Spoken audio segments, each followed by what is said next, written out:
these questions are about food.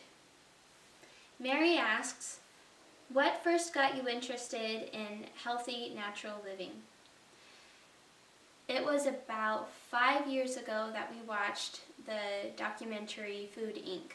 And that is really where our eyes were opened about the disgusting things that happen to normal food nowadays. And so we decided we need to start doing something about this. And so we've been buying food locally, organically, and as many products that are natural as possible. Emily J. asks, what is one of your favorite healthy foods? Carrots. Lauren asks, any favorite breakfast food? Yogurt with a little sprinkling of chia seeds, granola, mixed with half a banana and maybe some homemade raspberry jam. Yeah. Favorite breakfast food? Oh, with a side of homemade sourdough toast, spread with butter, lots of it, homemade butter, and tea. That's it. Yep. Alright, these next set of questions are about clothing. Esther asks, when did you first learn to sew? Do you enjoy sewing? Well, that's hard to say. When did I first learn to sew? Because I'm a Jane of all trades and master of none, so I can pretty much do anything if I watch somebody. So I've been watching Bridgie, Charlotte, and Mom sew for the past, how many, 9 years, 10 years? It's been a long time. So I know how to sew. Figuring out how to follow patterns is another thing. I've been learning how to do that over the past 2 years, and I hate sewing if I have to use a silly sewing machine that doesn't work and that jams on you every time you try and turn it on and Fridge! That's literally what was happening 2 years ago before we started finding all of our nice vintage sewing machines. So, nice sewing machine? Yes, I love sewing. Abigail Grubb asks, where do you get your shoes for the 1940s era? The places that we do get our shoes from most are thrift stores, ThredUp, DSW, maybe Payless Shoe Source. And that's it. Yeah. Kate asks, do you three wear swimsuits? Yes, we do.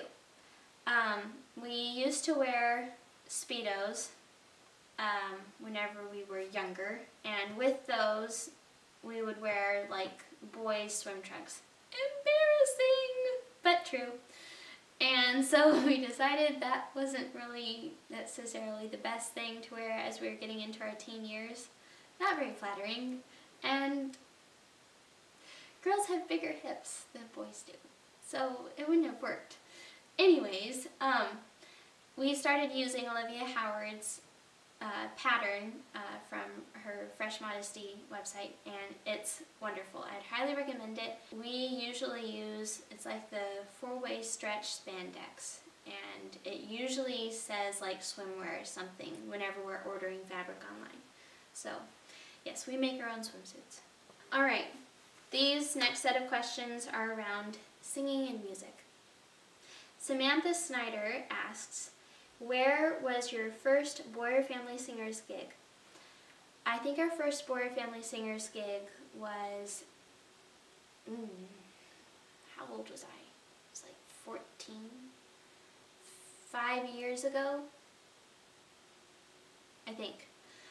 We were at a talent contest, and that was the first time that we used the name Boyer Family Singers publicly. And since that point, up until this new year, we've been calling ourselves the Boyer Family Singers. And we decided to switch to the name Boyer Sisters because we're not a whole family of singers. It's just the 3 of us, and it really made sense to say the Boyer Sisters. So from now on, our singing name is Boyer Sisters. She also asked, what got you and your sisters interested in vintage things?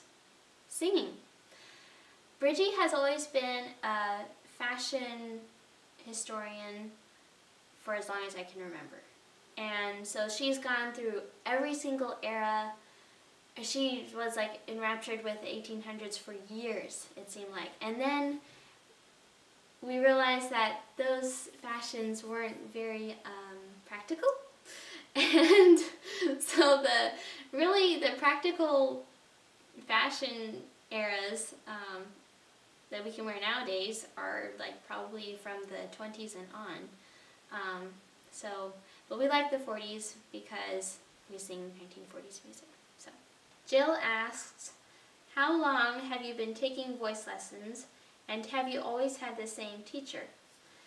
We've been taking voice lessons for 7 years. And yes, we've always had the same voice teacher. We have switched piano teachers though. Victoria asks, do you play an instrument? If so, what? Well, if I played an instrument, it would probably have to be...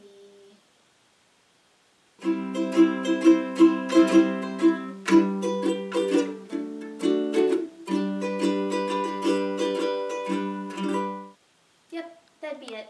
Victoria, another Victoria, asks, what was your favorite part about the recording process for your CD? For me personally, it would have to be whenever I first heard our voices up against the music, and it was completely perfect. The sound was, I didn't know that I sounded that way. It was real sounding for once. It was so cool, and we had to, I asked Mom and Dad, did we really sound like that? I mean, that's so cool, it's so cool. So that was my favorite part. It was a really neat moment. So, okay, this next set of questions has to do with the nitty-gritty, down and dirty beliefs and standards of life. Rachel asks, what is your stance on the war between the states, the Civil War? We go for the South. Yay, South. An interrelated question, who would be your favorite historical hero? Well, I have several, but if there could be one who tops them all, it would be George Washington. No doubt about it. Marissa asks, what do you think about ladies who have a full-time profession? I am studying to be a doctor, and I know you're all stay-at-home daughters. Would you like to have a different life than the one you have? Well, I'll answer the first question. The Bible says that women are to be the helpmeets to their husbands, and if not to their husbands, then to their fathers. So we as stay-at-home daughters are learning how to work and be productive with our time in our home and under our parents' supervision and under Dad's blessing. So we do not believe that a young lady or a woman should have a job in which it puts her under another man's authority.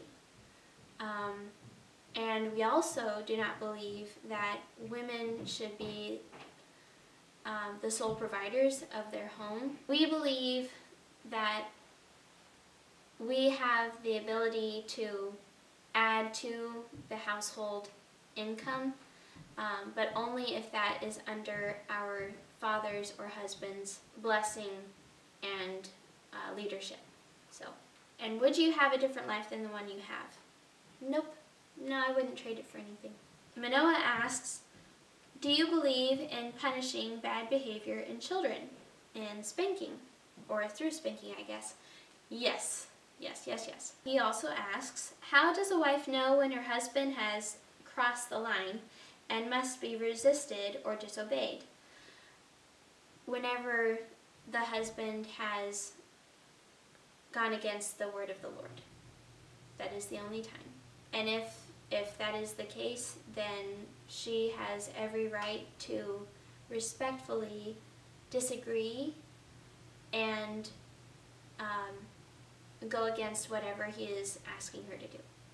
Finally, Kate asks, have all of your family's rules, traditions, standards been set by your parents, or have you three contributed to them over the years?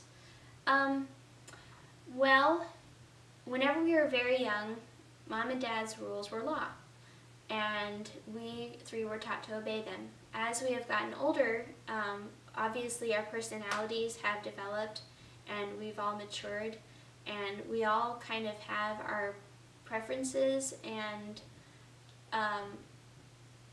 our own likes and dislikes. However, as a family unit, we are like-minded in most everything. I think the only differences would be like, well, I don't like green, or I don't like blue, or I don't like to eat such and such a food. But as far as like all of the important things, we all agree on those things. All right, thank you everybody for all of those wonderful questions. I know I wasn't able to get to all of them, but I can't do everything, and neither can Charlotte. So, but I'm so thankful for everything that you asked me. It was a lot of fun. So if you like our channel, please subscribe. And if you have any other thoughts, please comment down below. And have a great day. Bye.